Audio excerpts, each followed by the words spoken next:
Okay, let's do this.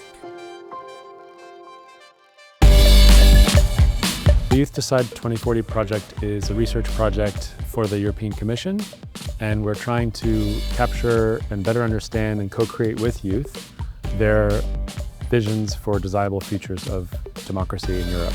And we think what we're doing is important because on the one hand, it's going to create safe spaces for youth to come together, to express and co-create scenarios of how democracies could play out, desirable and undesirable, but then really focus on what is desirable for them.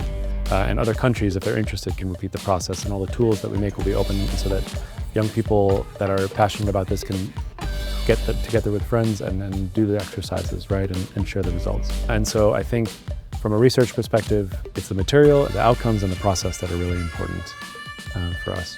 And then the final piece is just the model of bringing so many partners together from so many different backgrounds and disciplines and sectors of society to work in common mission towards this process.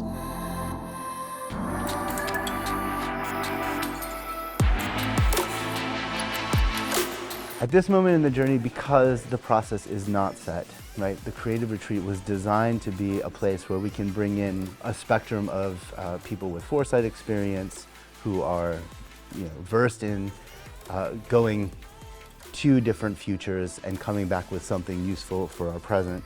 For me, the Creative Retreat was the first experimentation. We kind of wanted to feed participants with a certain degree of information about democracy and its complexity. So we showcased context factors at play with democracy, but also observe democratic seeds, democratic innovations that are already around and existing and can be used to imagine the future. So those are kind of the basic food for thought that we're starting with. It is a more polarized and more complex world we're living in, but we also see a lot of young, engaged people wanting to fight against that negative trend. We need to bring young people back into the fold and re-educate them, as well as older generations, why democracy matters and why they have a stake in today, but also tomorrow.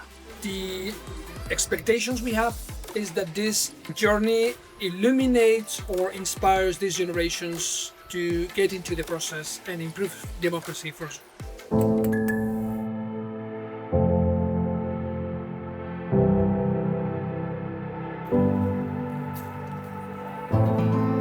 The process we're developing now, we know in advance. It has to go be translated into 20 different languages. It will become the workshop flow for the next phase of the research project. We want to make sure that the workshop is providing us the types of data we need, but then at the same time, it's a fulfilling activity that people enjoy being a part of, that they're energized through, and that they walk away from thinking, oh, I feel a little bit more optimistic about the democratic future.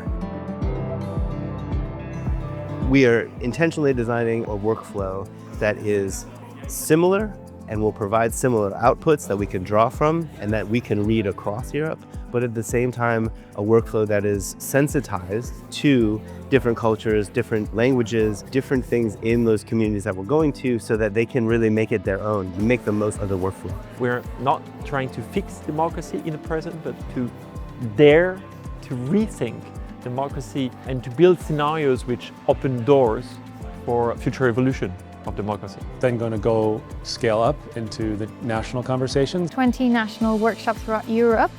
Each workshop will gather 30 people from diverse points of view regarding democracy, and the objective is to see the cultural diversity that we have and to build visions of the futures for democracies. We're going to gather in total 600 people, and this will feed the project for the online consultation at the end to create our preferred desirable scenarios for the future of democracy in Europe.